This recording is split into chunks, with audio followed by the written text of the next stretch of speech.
Okay, we're back under somewhat tumultuous conditions, but we're back and just trying to get things up and going. Getting the videos out has been providing me with an ample amount of opportunities to screw things up technically. It's a miracle. It's kind of like the space shuttle, folks. It's just so complicated that it's a miracle that people are always like moaning about, oh, the space shuttle, there's something wrong. Back in the day, it was like, they would delay liftoffs because people forget, like, it's so complicated that the fact that it even gets off the ground at all is like kind of miraculous. And it's the same thing. It's the same thing with these videos. The fact that I even like put them together with the right sound, and then being a production guy too. It doesn't say much about my level of production, but I'm back here with you, and we will be back, and you'll be probably getting this on Monday night. It is currently Sunday morning. It takes me that much time to encode them on Premiere and then upload them on YouTube, so you're probably going to be getting this Monday night. However, going to the bullet points, let's remind ourselves that we are going to be meeting up again and collaborate this Tuesday, the 22nd at 9:30. I'm going to just send you out a reminder. We're going to meet back up and collaborate. And we'll probably be into chapter 2 by then. I'm hoping to get into chapter 2 today. And we'll also discuss how we want to play out the rest of the semester. I'm thinking about a few different ideas. I want to bounce them off you. One of the things I'm thinking about doing is like alternating, like doing like Tuesdays and collaborate perhaps, and then Thursdays as a video, and just like flip flop like that. But it all depends on what we have going on. So we'll talk about that. We'll talk about like the lay of the land for the rest of the semester. We'll talk about the syllabus, which should be finished by then, and we'll go over. But just to kind of give you a heads up about like the way that I think the course is going to like lay itself out. We've already kind of talked about it. I see us going into like I see us staying with the Hansen book for probably a couple, 3 more chapters, just to get a kind of foundation. Chapter 2 is on media effects, and then we start getting into specific media like books, television, films, and analyzing that. And then what I want to do at some point is I want to break out at least temporarily and get into this book by Adam Schiffer called Evaluating Media Bias, which I believe is a really, it will give us a break from Hansen, who, giving credit to old Ralphie boy, the book is okay, but it's like I have some contentions about the way the book is laid out. First of all, it's like many of these like media textbook, it's like hyper mediated and exhausting. And we're gonna get into some of the student resources today. If some of you have bought in the book, you know that there's a link to the student resources that we're gonna get into. We're gonna talk about that today. I think that overall, my assessment of the book is that it's okay with serious stylistic flaws. We're gonna talk about Professor Hansen's 7 great mysterious Da Vinci Code like secrets of media that he embroiders the rest of the text with.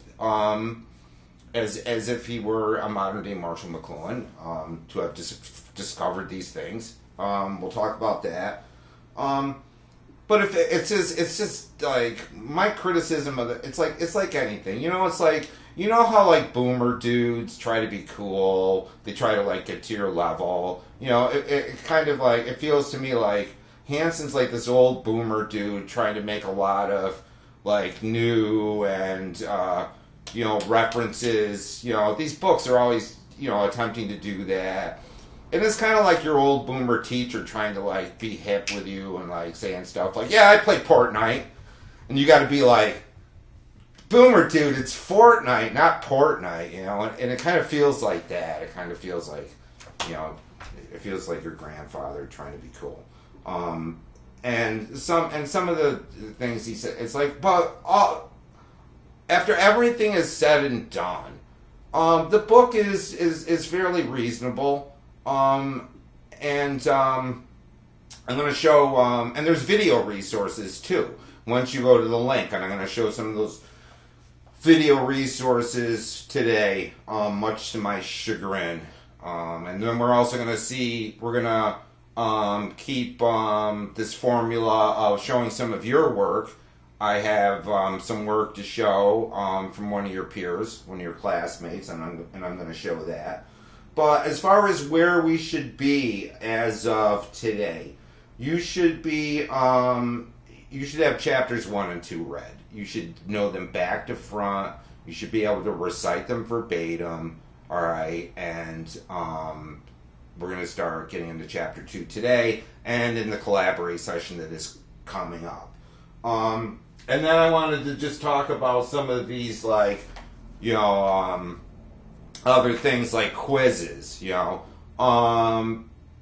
quizzes are the quiz that will be coming in October. We'll probably do like 3 chapters of the book, and then we will do a quiz. All right. I don't know how that's going to look yet. I got to figure out Blackboard, this tentacular Orwellian nightmare called Blackboard, to see how we're going to administer the quiz. It's like, as you might have already fathomed, I'm not really a big fan of Blackboard. I think it does some things really well, other things I don't.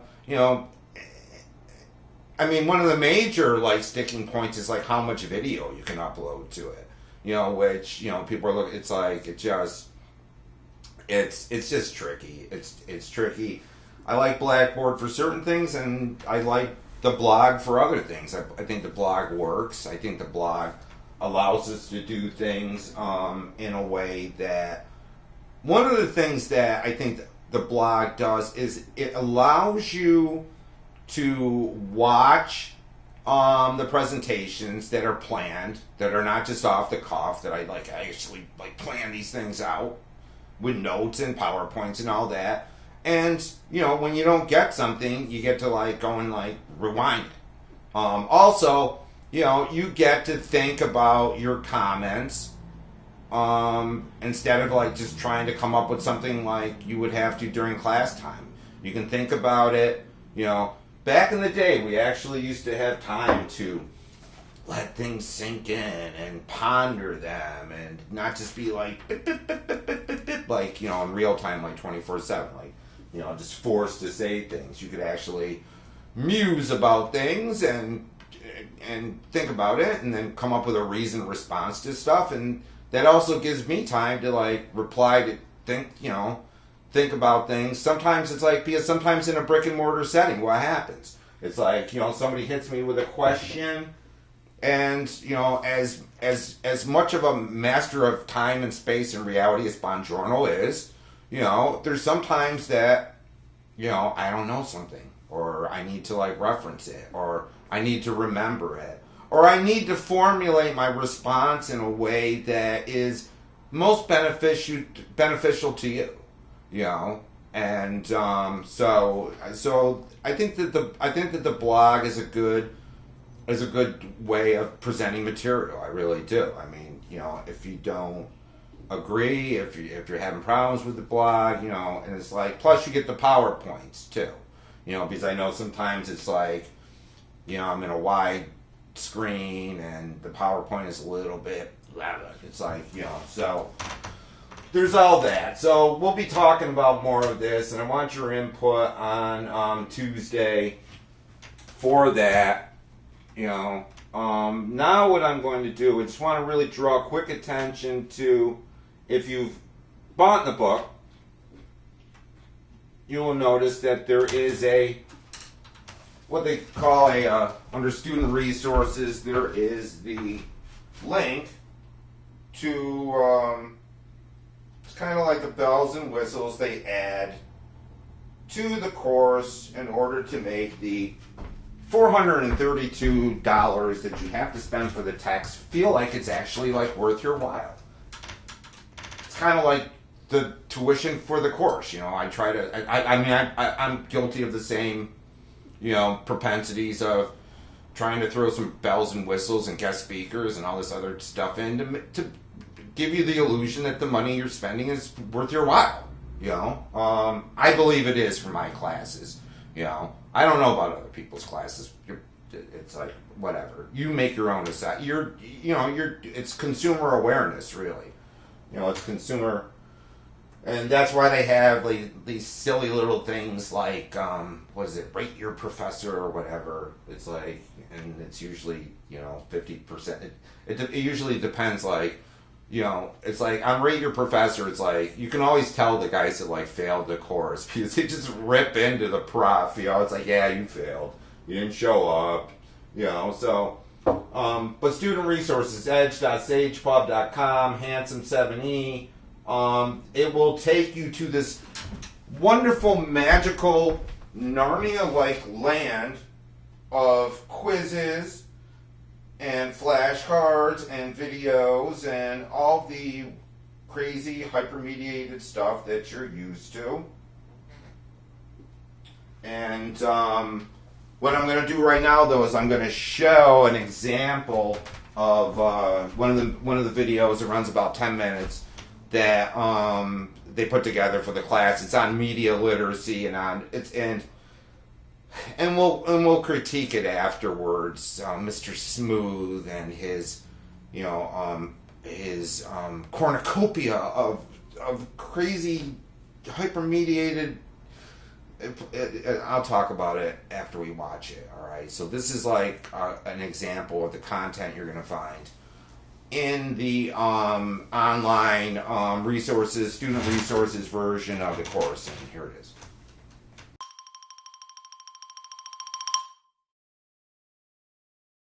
Hey there, everybody. I'm Jay Smooth, and this is Crash Course Media Literacy. For the next few weeks, we're going to take a deep dive into media, how we consume it, how we create it, and how it impacts our everyday lives. Before we get started, do me a favor and think, how many hours did you spend consuming media today? Don't worry, I'll wait. What'd you come up with? 2 hours? 3? 5? If you're the average U.S. adult, today you spent upwards of 10 hours watching TV, listening to the radio, surfing the web, scrolling through your phone, or checking out awesome educational video series on YouTube. That's over 40% of your day. If you're a teen or tween, you spent a little less time, maybe 6 to 9 hours. Never before in history have humans spent so many waking hours consuming media. Since it's taking up more and more of our time each year, it's important that we understand its influence on everything we do.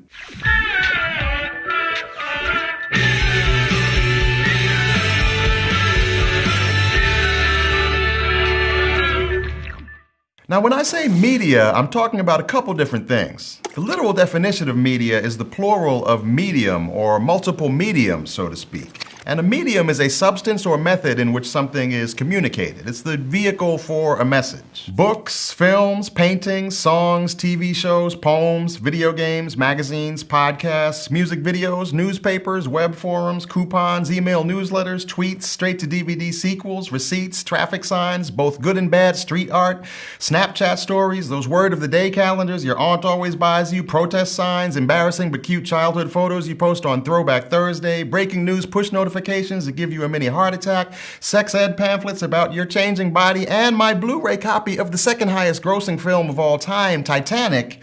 Those are all media. When you think about it that way, it makes sense that we spend so much time consuming media. Whether you're at work or school or just hanging out, chances are you're almost always interacting with some sort of artifact of communication. As a culture, we often stick a "the" in front of media to refer collectively to mass communication. It's an umbrella term we use to talk about the widely distributed newspapers, TV channels, websites, radio stations, movie studios, and more that create or distribute information, like CNN, the New York Times, NPR, Disney, or YouTube. Whether you're talking about media as in multiple mediums or the media, and during this course we'll be talking about both, The ability to navigate the media is a powerful and crucial skill. Media scholars refer to this skill as media literacy. As a field of study, media literacy comprises and overlaps many different theories and subjects, from critical thinking and psychology to linguistics and ethics and technology. In this series, we'll be using the definition of media literacy that's used by the National Association of Media Literacy Educators.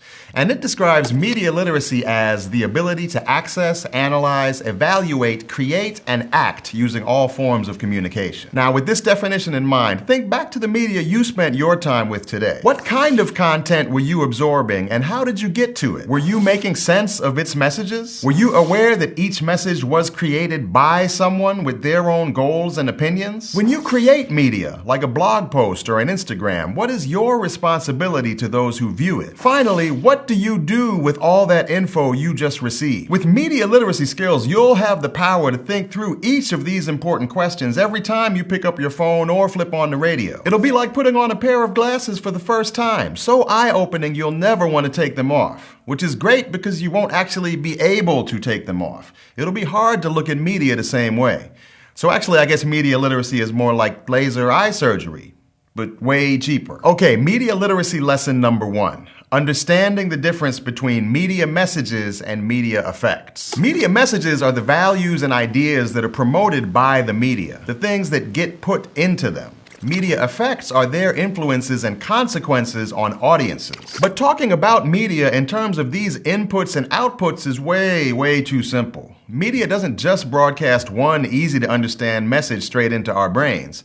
And readers and viewers don't just agree with whatever they say and move on with their lives. The creators' experiences and environment affect everything they create. Their messages are filled with tons of baggage, and we consumers have our own baggage too, which determines how we react to and interpret messages. Media scholars, cultural critics, and plenty of other very smart academic types have long understood that we need to think about messages and effects in a far more nuanced way. For instance, take British sociologist Stuart Hall's theory of encoding and decoding, popularized in 1973. Hall wrote that before a message is distributed, it is encoded by the creator during its production.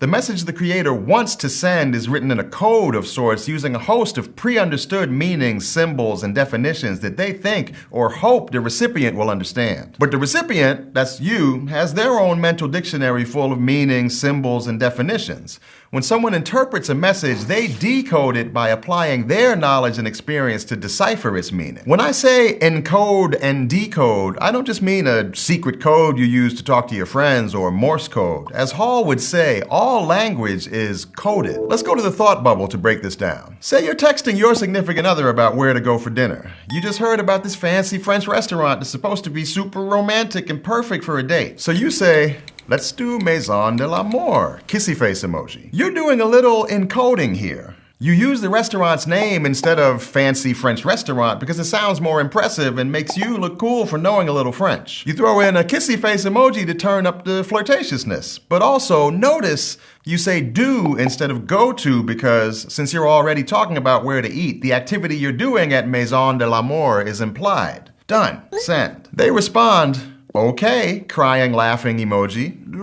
Wait, what does that mean? Did you say something wrong? Do they not want to go? Are they just so stoked for this restaurant that they're laughing maniacally? Do they want to break up? What does this mean? Here, you're trying to decode this mysterious message using what you know about the English language, emoji, and your significant other. Maybe some social anxiety is working its way in too. Either way, you're thinking that clearly your romantic gesture was poorly received. But perhaps all they meant by the crying, laughing emoji was they'd love to go despite your super cheesy taste in restaurants. They encoded their message too, but something got lost in the decoding. Thanks, Thought Bubble. Hall's theory of encoding and decoding is a rejection of what's known as textual determinism, or the idea that a message's meaning is inevitably sent and received in its entirety just as intended every time. Hall gave way more credit to the consumer than many theorists before him, who often thought of most communication as a one-way street. The significance of this theory is that as a media consumer, you're not just a helpless sponge absorbing all kinds of messages without a second thought. You interpret messages in a unique way, which means you also have have the ability to see what messages are being thrown at you and decide whether you want to catch them, pass them on, or drop them completely.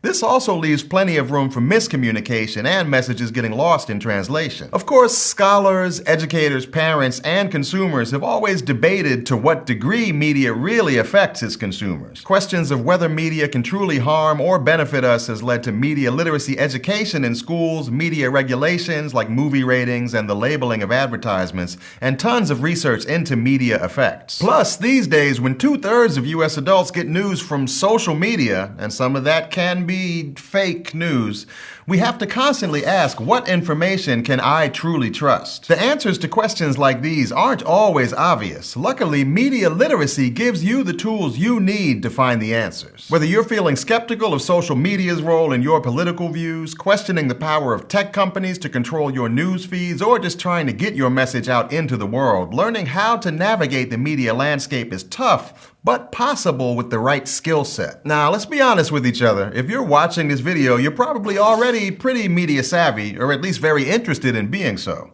You clearly love learning and found us here on the interwebs, so you've got some great skills already. Critics might even say we're just preaching to the choir. Well, guess what? If you're in the choir, we want you singing. This is our official request that you sing to everyone you know about media literacy. Okay, maybe not literally sing, that might get annoying. But in all seriousness, media literacy education is only effective when we're all on the same page. And those who need the most help learning how to swim in the media deep end are also the least likely to seek out videos like this. So we need you to pass along these skills to friends, family, high school acquaintances you only talk to on Facebook, anyone who won't come across these lessons themselves. We're all in this together. As Academy Award-winning actress Kate Winslet says in the 1997 hit film Titanic, you jump, I jump, Jack. Here's how we're going to help. During the first half of this course, we're going to dive into the history of the field. Spoiler alert, media literacy is not a new problem.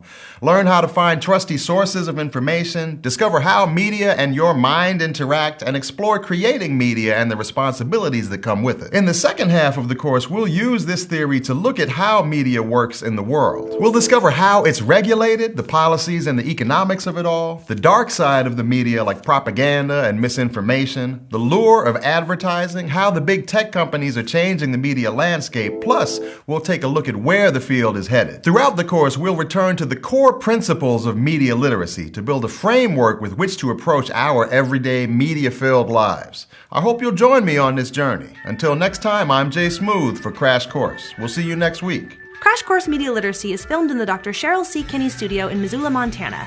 It's made with the help of all of these nice people, and our animation team is Thought Cafe. Crash Course is a Complexly production. If you want to keep imagining the world complexly with us, check out some of our other channels like SciShow, Animal Wonders, and The Art Assignment. If you'd like to keep Crash Course free for everyone forever, you can support the series at Patreon, a crowdfunding platform that allows you to support the content you love. Thank you to all of our patrons for making Crash Course possible with their continued support. So, we can see with Mr. Bloom, Mr. Smooth, I don't know if that's his real name or not. It might be fake news. We really don't know. But, it's stylistically, what I would term exhausting. It's exhausting, and there's a lot going on in it, and he talks really, really fast, and it's kind of like, and we're going to talk about things like, even today, we're going to talk about things like aesthetic style, and the style of the artistic style of things, the aesthetic style. It's not just the content, but how the content is pushed out there. But to me, it feels like children's it's like, you ever watch those like children's cereal commercials? It's like, you get like these 5-year-olds, man, they're eating like, this super like Hulk Crunch, whatever, Mighty Morphin, it's like sugar. They're just sitting in front of the television set on a Saturday morning, just eating pure sugar and milk, all right? And they're just like going like this. And then the cereal commercial comes on, and it like kind of pumps up the volume. Then they get real. It's like, because if you notice, stylistically, in most children's cereals commercials, whatever characters there will be, their eyes will always like just kind of go boop, boop, boop, boop, and it's just like, and it's all kind of hyper. And then you wonder why like kids just can't stand still, like 5-year-old, it's like when I'm substitute teaching, and you got to take a bunch of 6-year-olds from the class to the gym or music or whatever other specials there are. They're usually it's like if you don't watch them the entire time, they really like do this enactment of an entire like Fortnite session. They'll like just be like these ninja moves, and there's always like touching things. You got to be yelling at them like, hey, you know, like stop it, and they never stop.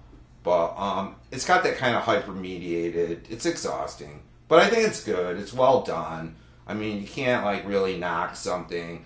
There's 3 things that I really like about it. One, if you notice in the background, he's got an album cover in the background of Public Enemy's famous album, Fear of a Black Planet. You want to listen to an album, my peeps? Go out and get Fear of a Black Planet. Find it on YouTube as soon as you are done here, and listen to it and hear the majesty and mystery and just in-your-faceness of Fear of a Black Planet. He also makes reference to what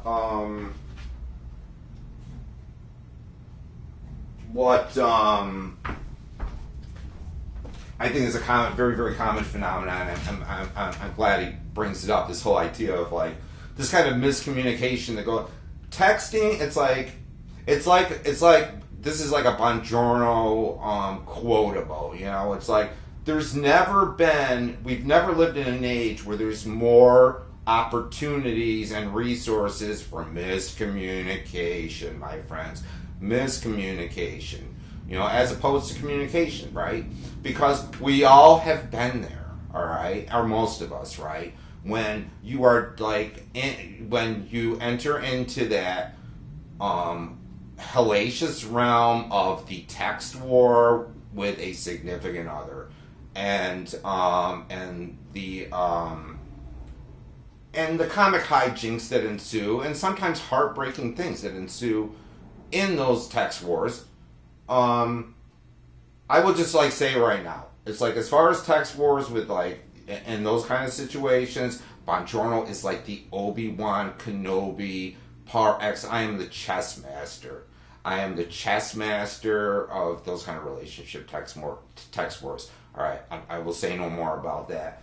He also like makes a reference to one of my favorites, Kate Winslet. It's like it's hard to knock a guy that references Kate, you know. It's like, so there's all that going for it. We're gonna watch more of those videos. You're gonna actually, instead of me just kind of popping them into the videos, it's like you'll have it. I won't inflict them on you. You can go and inflict them on yourselves, you know, for the price of admission. You know, it's just look at it as like a good horror film. You know, it's just, you know, there's that going for it. I know it's like, yeah, it's like, right, the Christmas mug. So there's that. Now, on today's show, in my continuing attempt at bringing you the DIY machinations of your peers, we got a video today that Logan Barnett. Logan's very, very cool. He's very cool. He sent me, not unlike a lot of you guys, you're like really cool. He sent me a picture of him and his family with Stan Lee, with Stan the Man. It's like, we gotta talk about that. But this is like a spoof that he did with a friend. And I think Logan stars in it, really. And he portrays different characters. It's like, I laughed out loud. It's just chock full of special effects, and it stars a character that, for you comic book fans, you'll get the reference. He's the best he is at what he does. A character who is the best he is at what he does. So, with no further ado, let's watch Logan's video. Voila!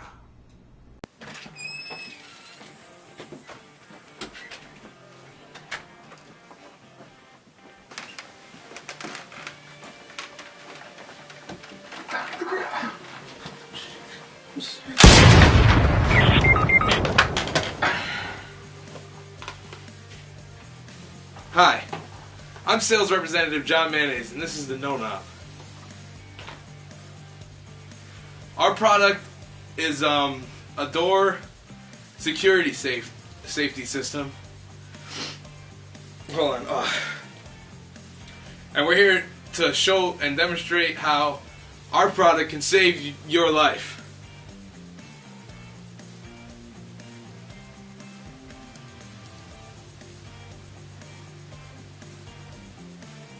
The No Knob uses one small electrical motor.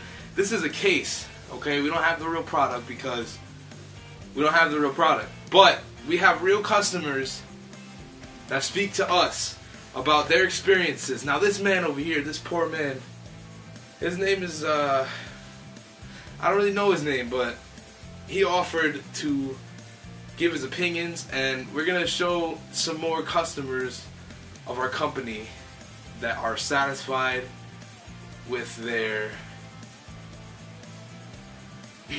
service. How do you feel about the No Knob? The No Knob, you say? Well, as the Green Power Ranger that has to protect Rita Repulsa, I love the No Knob. You see, I can't always keep her safe myself, but with the power of the No Knob, it keeps all the good Power Rangers out and lets the bad ones in. And the No Knob also gives you strength like mine. Tia, tia, tia, tia, tia, tia, tia, tia, tia. So, Wolverine. Did you see that? Someone upstairs.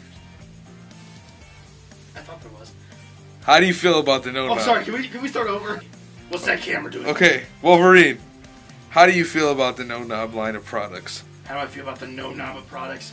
It's freaking hilarious. It makes it so that Beast doesn't know if his hands are too big or if the knob's actually gone. It's really useful in the mansion, you know, the X mansion. I mean, we're in it right now. But it's just really funny to play around with. I mean, I guess it keeps us safe, but when you have these, you really don't need freaking doorknobs to do it.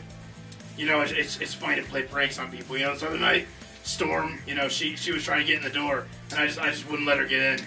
You know, it was really funny. But then Cyclops came home, and that didn't go too well for me. But all I had to do was to go, and he backed up, you know, because he knows what's going to happen. How do you feel about the No Knob line of products? The No Knobs, I have to tell you, they're useful, but then again, not all that useful. I mean, I can't really open doorknobs that well. So, they help me get into places. You know, like, really hard to get into places. Yeah, it itches me just to think about it, but they're really helpful. Yes.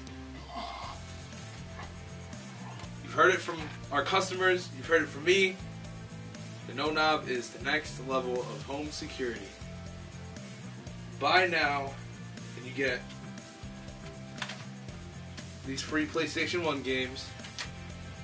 We got a couple of classics in here. You get some gummy bears. And if you order in the next 20 minutes, you get this Darth Vader box full of Disney pins. No knob. No need for your knob when your knob is no.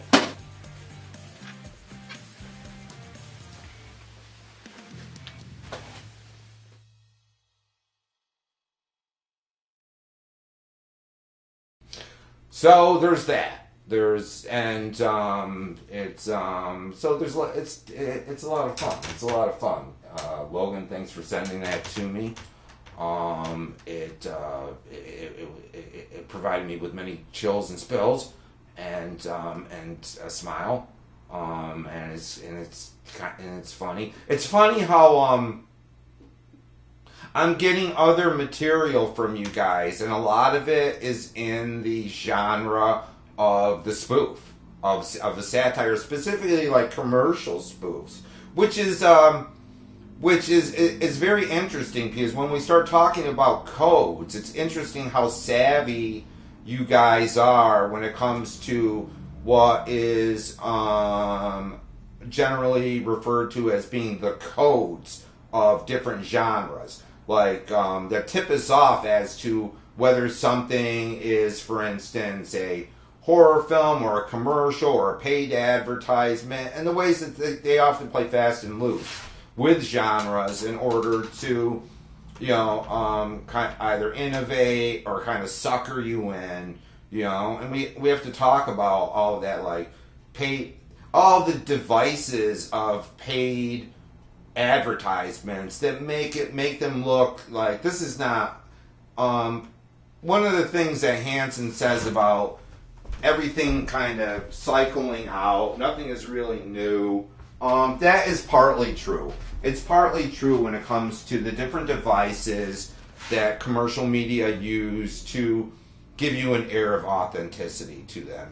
For instance, back in the day, they used to have they would come out with like the hemorrhoid cream commercial, with a doctor.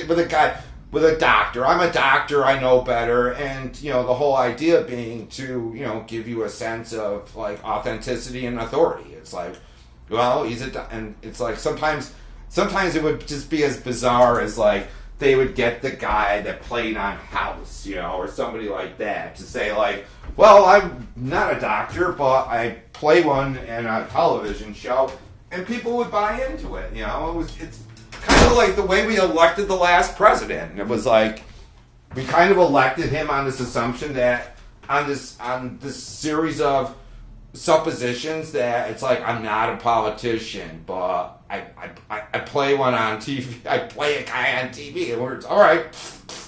Vote for this guy, So there's that.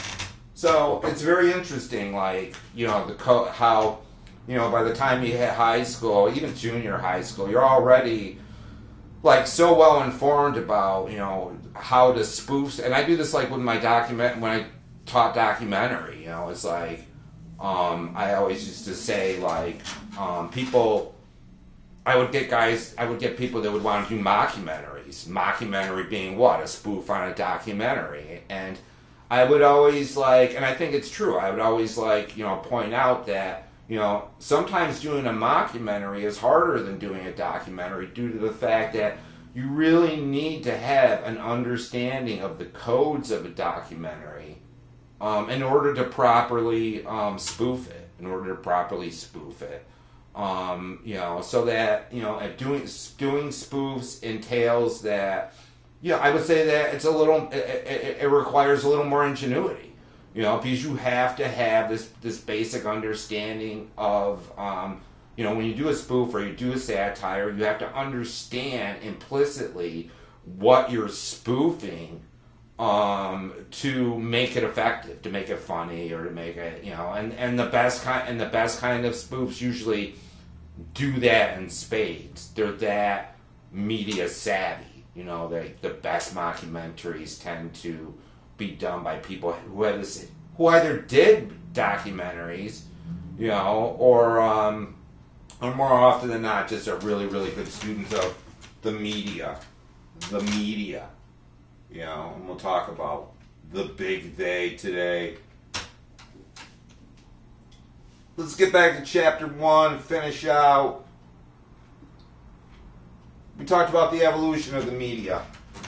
We talked about how each time there's a transition in a particular media form, whether it be the transition from, for instance, telegraph, wired communication to radio, how it changes other aspects of society, and we talked about that. But we also talked the ways in which a lot of times a new form of media won't necessarily eclipse the other form of media, but the other form of media will find ways of rethinking itself to run alongside of it. For instance, everybody was of the opinion that with the arrival of television, that radio would just vanish. Well, folks, it didn't. In fact, it was, or that journalism would that with television news, the newspaper would vanish. It never really operates that way. It always operates in a way in which the former media will rethink itself and morph into something that it does specifically better than the other thing. You know, whether it be, you know, it's like certainly newspapers had to rethink their format and rethink their audience in regards to radio, and we're seeing this again when it comes to television. You know, how television shows and, you know, sit down television had to kind of rethink its level of interactivity and its audience when there was all this mobile stuff and all this internet stuff to contend with it. Everything from like webisodes to games to all that, you know. And, you know, these struggles that go on, because we have to understand that, you know, when we talk about mass media, and we'll get into this more and more, when we talk about mass media, we cannot omit the idea that most of it, in most of Western society and for most of Western history, it has been driven by this, folks, the paper. It has been driven by economic concerns and often political concerns. You know, so we talked about that. Shows you this picture as early as the 1880s. We're already in this kind of interconnect with telegraph lines. We're already, you know, and Hansen will like make these assumptions about the fact that we're already like by the late 19th century, we're already at a place of like a mass consciousness, a mass awareness, and a mass audience for things. We talked about the implications of what interactivity are. You know, where the commercial media have come to be controlled by a smaller and smaller. We're going to talk about conglomeration and consolidation, and that as being like, you know, the effects of that. You know, we need to talk about that. With a trivial investment in a mobile device or computer, individuals can grab the spotlight with news and entertainment. We talked about this. We talked about how there is this sense that whether it be like people that are becoming celebrities, say on Twitch, or people that are becoming, you know, dare I call it, it's like influencers and all these, you know, people that just kind of came out of nowhere. Are becoming, you know, are contending with major A-list Hollywood media stars and politicians for, you know, just as far as notoriety, you know. But we need to, and how media theory and media studies kind of sells us on the idea that we're all potential stars, you know, when. You know, I would like, as we're moving through this material, I would certainly make this case that, you know, it's still like, you know, becoming, it's like, you know, kids wanting to play in the NBA or the NFL or the NHL. You know, it's still a question of this hierarchy where a couple people make it and everybody else is like kind of scrambling to make it.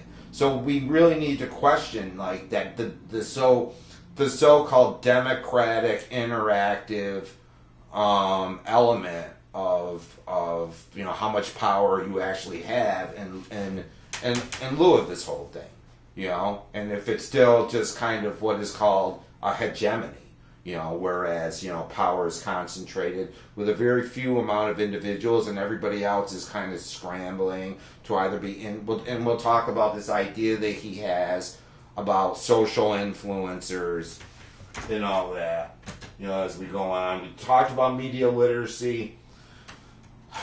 Mr. Smooth talked about media literacy and made the distinctions between, you know, media literacy, you know, we got to remember, is a multifaceted and often misunderstood concept, and it's a changing concept. You know, depending on, and it changes as fast as media changes, you know, and we need to be able to pick apart the very concept of what constitutes media literacy. Because it takes different forms, there's different levels of it. People, depending on the person, they define it as being one thing or another. For instance, we were talking about this guy that Hansen refers to. Potter says too often consumers with low levels of media literacy assume that the media have large, obvious, and mostly negative effects on people, but little or no effect on themselves, and it's just, and that is, I believe, and here I would have to say that isn't necessarily true, because we have this whole idea that, for instance, I have 2 advanced degrees in media studies, which really doesn't mean a lot, but one would say that I'm fairly, I got a few things, as opposed to like, Joe Schmo, out working Taco Bell, about the media. I think I could in a debate, I think I could basically spank them, However, it's like as much of a titan as I am, of media studies, I fall prey. It's like we all fall. None of us are immune to the types of manipulation and propaganda and the shaping and the shaping of our consciousness that media does. It's like, and anybody that says otherwise, it's like, I'm sure I know a couple of eggheads that will swear up and down that they're not tempted by clickbait ever, or they're not or they are not aroused by a sexy image ever, But it's like we're all.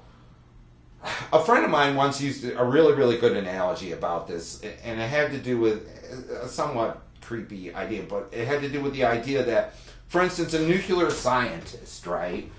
He said, take a nuclear scientist. He said, they might know everything there is to know about all the different reactions and atomic and subatomic reactions that go on in a nuclear weapon, But when that bomb hits, that guy moves his butt just like everybody else, Hence, we have to understand that with media literacy, it's like low levels of media, it's like high levels of media. I would contend that high levels of media literacy don't necessarily guarantee this total transparency in your relationship with stuff. Can we still get taken by stuff? Can we still be inflamed by stuff? Can we still, can average? It's like, they're just so good at it that I would contend. Would I make the case that people with low levels of media literacy, whatever that is, are more gullible to certain things? Probably, But then again, it's like there's a certain level. It's like, and age is no guarantee of this. Age is no guarantee. Because what we can find in terms of demographics is that a lot of times it's like kids get shit like this, right? It's like, I just remember, I was talking to a friend of mine just the other day. I was talking about the fact that when the first Star Trek show came on, I was like 5-6 years old, all right? And I've been recently watching them again. They've been showing Star Trek, but there were some real heavy. And I was smarter than your average Barry, as you might assume. But I'd be like 5-6 years old, watching Star Trek or watching Gomer Pyle or watching this or watching that and getting all these codes, so that, being young is no disbarment from media, being able to understand things, at least cognitively, emotionally, and on the other hand, being more advanced in age, a lot of times, especially with a lot of new things, the elderly, and this is nothing about the elderly, but the elderly tend to not be up on social media and stuff like that, and and we have to talk about everything. We have to talk about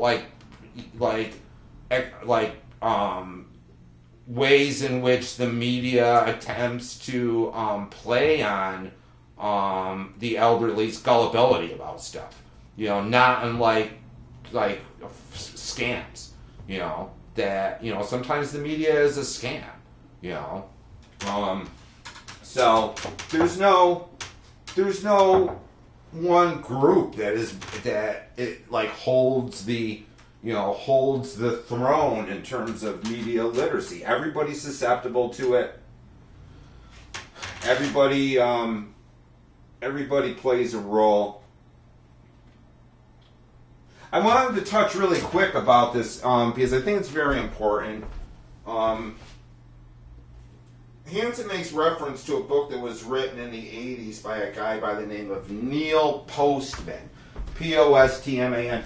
Neil, around 1985, which seems like it was like the Dark Ages, but, it was really like, as a matter of fact, he was an NYU professor.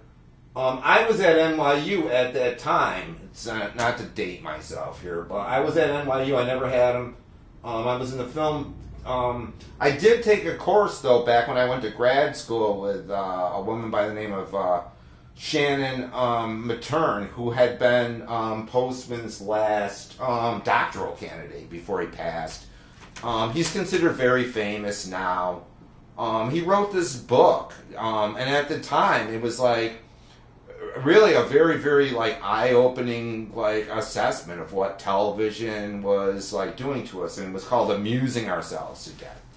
Amusing ourselves to death, and just the title alone, kind of, and it's still a book worth reading, as old as it is, but Hansen makes a reference to it, and there's all these little, one of the things I find really, really annoying about a lot of these texts is the sub boxes, how they kind of like take you out of the game for a while, and you get distracted by the little sidebar sub box, and you have to get, it's just, I don't know.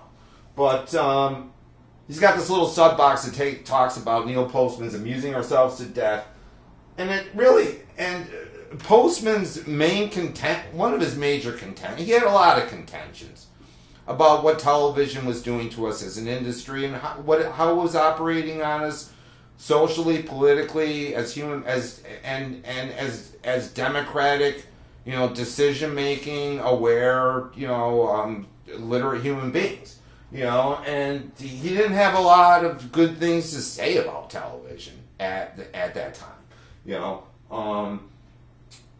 He published a book, Amusing Ourselves to Death, and Postman argues that the primary effect of television is that it changes how people see the world. That's a no-brainer. And that is, with television, people start viewing everything as entertainment. Young people get their news in a comedy format, watching The Late Show with Stephen Colbert the same way that they watch news magazine 60 Minutes on CBS. They learn about politics on the same channel that shows a professional football game. And what Postman would say in an interview later on would be that the important takeaway here is what he says in this interview in the Civic Arts Review. He's passed, by the way. He passed in, I believe, in the 90s. He says television always recreates the world to some extent in its own image. Television recreates the world in its own image, right? Which is a very, very heavy statement, because ultimately what does that imply? It implies that, and we do a lot of this in image theory too, it implies that television doesn't give us the world as such, and we need to be cognizant of that, right? It gives us a version, it gives us a variation, it gives us television's take on the real world. And that Postman wants to make this distinction that the television is shown on the world is shown on television, and the world as it exists, as 6.5 billion people in myriad sovereign nations undergoing myriad different forms of life and catastrophe and displacement and hunger and dirty water and hyper commercialism and exploitation, that world out there, as such, and the way that specifically American television, whether it be Hollywood or New York, Syfe gives us that world. Those are very two different beasts. And what it gives us, really, is he is very, very alarmed by the idea that things that we should take seriously are the television culture and the codes of television makes decisions for us on what we should take seriously and what we shouldn't. And how in this whole kind of, I would call it a witch's brew, of the ways in which, and we talked about this already, the ways in which things are framed, it becomes a question of, is there a discourse, is there a form of media literacy that needs to push back? It's ultimately, I think it begs the question, is there a form of viewer feedback that needs to engage the powers to be to take back take back the media as a form of viable communication where not everything is entertainment. Not everything should be meant to be entertaining. And we're going to talk more about this. It's like, for instance, it's like, political campaigns. We've gotten to a point where political campaigns and things like, God forgive me for talking about him, but I'm going to, Tweety Bird, and we all know who we're talking about. He of the orange hair has, does these presentations that are kind of more like, remember when he used to be involved in like championship wrestling? It's like, well, a lot of these like things are either, these political debates or these like political conventions, they feel more like, like the WWF than a sober discourse that involves the future of not only this country but this planet. And people kind of take it up as such, and it becomes a question of like, what is the correct form for all these various types of media? So that's a good book to check out, and he talks more about that. Let me get into this and this girl that I don't hit everything. It's like if I tried to. First of all, I'm going to tell you right now, the book is just it's such a monolith. All right, it's such a, dare I say it, a juggernaut of information that there is no. And the same thing could be said of the Barron book. The Barron book was the same way. I mean, it's just so chock-packed. It's 1,000 freaking pages, all right? We're not going to get through the whole book. There's no way that we're going to get through the whole book. So I need to basically call the chapters that I feel are the most important for us. It's like, and then what usually happens, and one of the things that usually happens is that when we do final projects, one of the options that you will have as a final project is to, and this has been done in this class and many of its iterations, is to take one of the chapters that we don't do, that we decide to skip over because it's like, for instance, it's like I was finding with the Barron book, like I would do the chapters on like books and newspapers.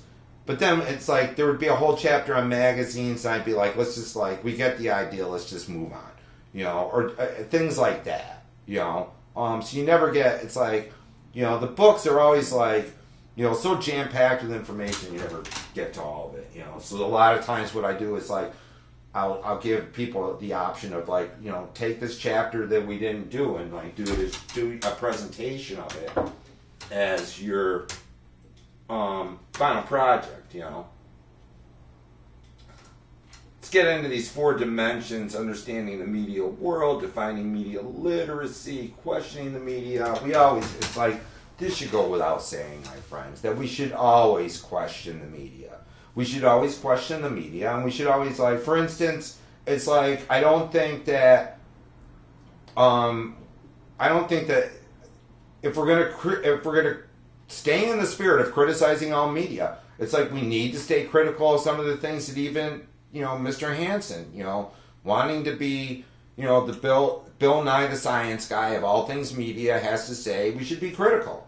You know, of some of the things. We should be critical even of our own textbook, folks. We need to stay critical of all media, and give it its due. Sometimes something is really good. So, you know, it's like sometimes he's really good here, and sometimes he's just a little bit nauseating. You know, just like eating a bad burrito and watching a bad episode of Friends at the same time.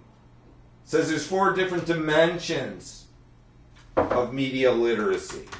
4 different dimensions. We can buy into this. The first, he says, is the cognitive. What is the cognitive? Cognitive has to do with cognition. It's just an egghead term for thinking. How we process information, how we get stuff. Remember I was talking about how, you know, as a 6, 7-year-old, I could watch Star Trek and I could get the idea. I could laugh. You know, it would mean something to me. I would get it. This guy was this guy, you know, or I'd watch the Munsters and get it. You know, like, and, you know, it's like that level of, like, being able to process information, of there being this kind of correspondence between what the sender is sending me and what he intends me or you to get in terms of meaning, right? And what Benson's the cognitive dimension of media literacy deals with the ability to intellectually process information.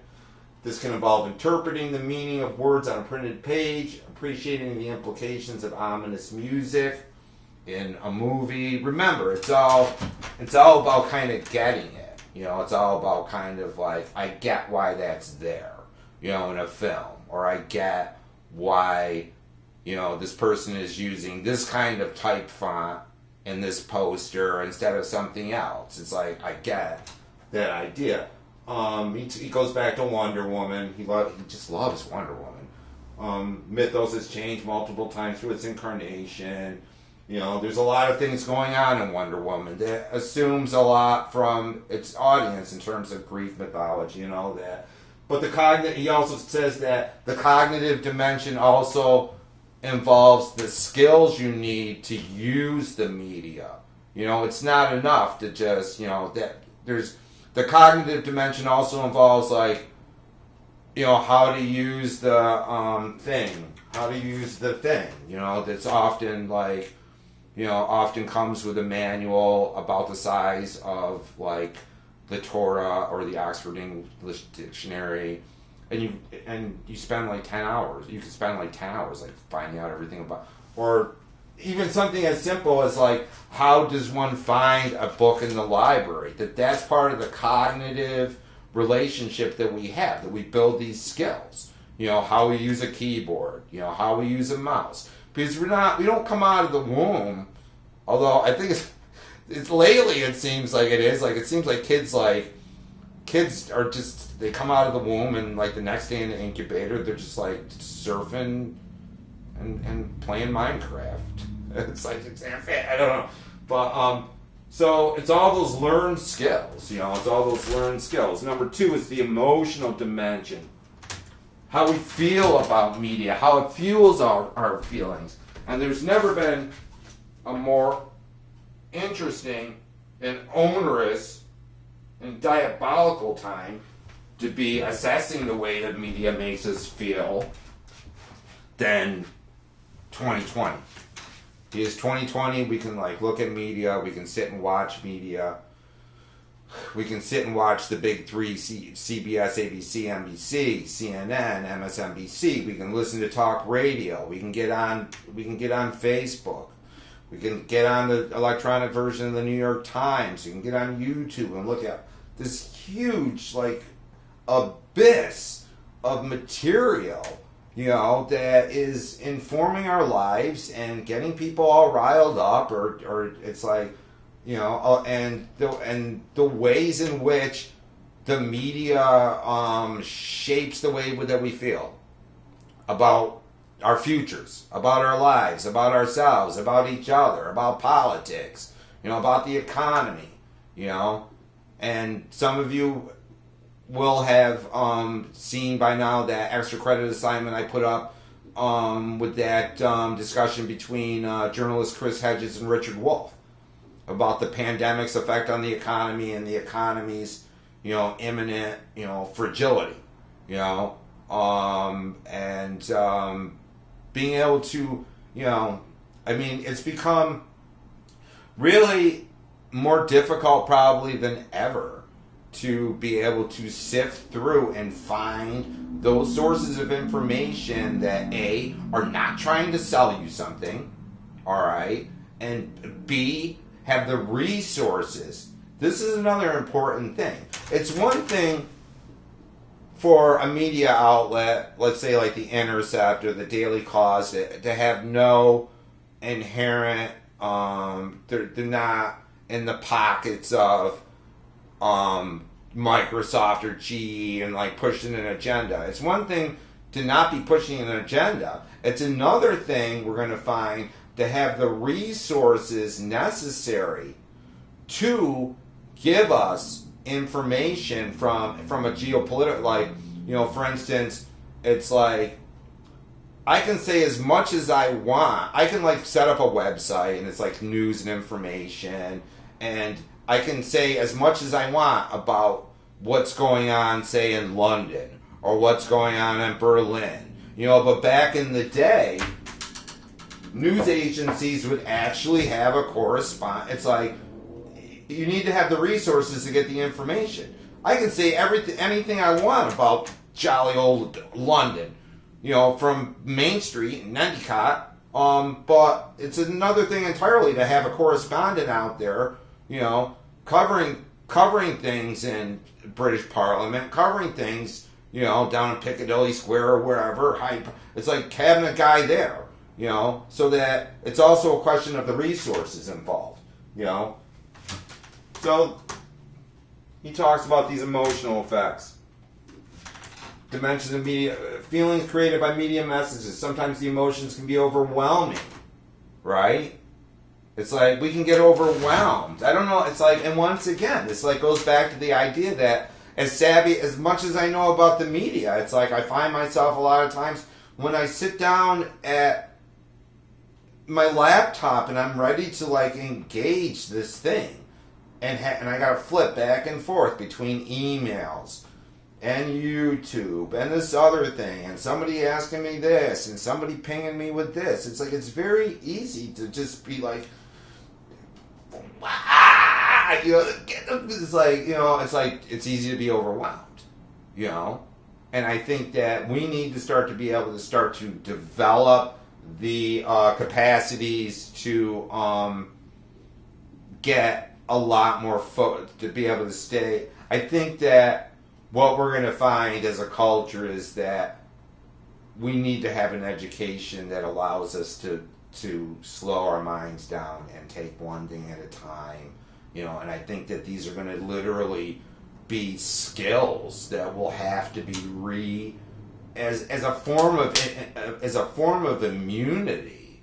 That's why I kind of like did the mini. I think that things like that mini assignment are going to be like part of like the pedagogy of the future, of getting people to like slow their minds down enough to, not just react to stuff. It's going to be like that. It's really going to be like that. People spend time with songs, books, movies, but we also have to remember, like, it's not all negative. Like, the emotional dimension of, a lot of you music files and movie files and gaming guys know that, after you've gotten done, working in the big bad world or going to school and getting, like, getting chewed out by some boomer professor, about not doing your work, and then, going down to, the Stop and Rob and having some asshole and your manager like tell you that you put the chicken nuggets in wrong and how he's going to fire you. After all of the slings and arrows of the day, what sustains us, what saves us, what keeps us going. A lot of times it's for me it's movies, music, things that inspire me. That it's not all negative. You know, it's like great art, great books, great music can uplift us and engage us and even activate us to like go out and be the better version of ourselves. You know, so there's that emotional aspect of it too. It's not all just kind of manipulation. I don't know, you know, real good media will ultimately enrich and sometimes even save our lives, you know. And then there's the aesthetic dimension. The aesthetic dimension. You know, what's he talking about with the aesthetics? Aesthetics is basically just what are the skills and the artistry involved and stuff, you know? Why is it that, you know, there is a whole academic industry of and a journalistic industry of movie reviewers or music reviewers and stuff like that try to come up with some kind of consensus understanding about what's good and what's not, you know, and how we all have these contentions about it. You know, it's like I did a course probably about 6 or 7 years ago called up in Tichenor called American Masterworks, and it was actually a course in which we watched like 12, 14 of what are considered some of the greatest American films of all time. What everybody kind of consensually agrees are like the great films. Like we showed Charlie Chaplin, we showed Orson Welles' Citizen Kane, we showed Easy Rider, Apocalypse Now, Mr. Smith Goes, all these like consider what like the American Film Institute considers like the great films of our time, you know. And one of the questions that we needed to pose was this idea of what constitute. We kind of like think about it as like kicking the tires. We kind of kick the tires of these films, and we asked ourselves like what. And I had to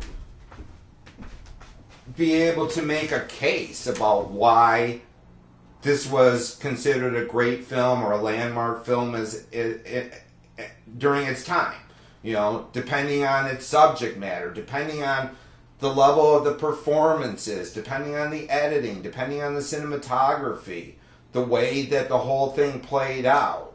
You know, does it touch on serious and pertinent issues?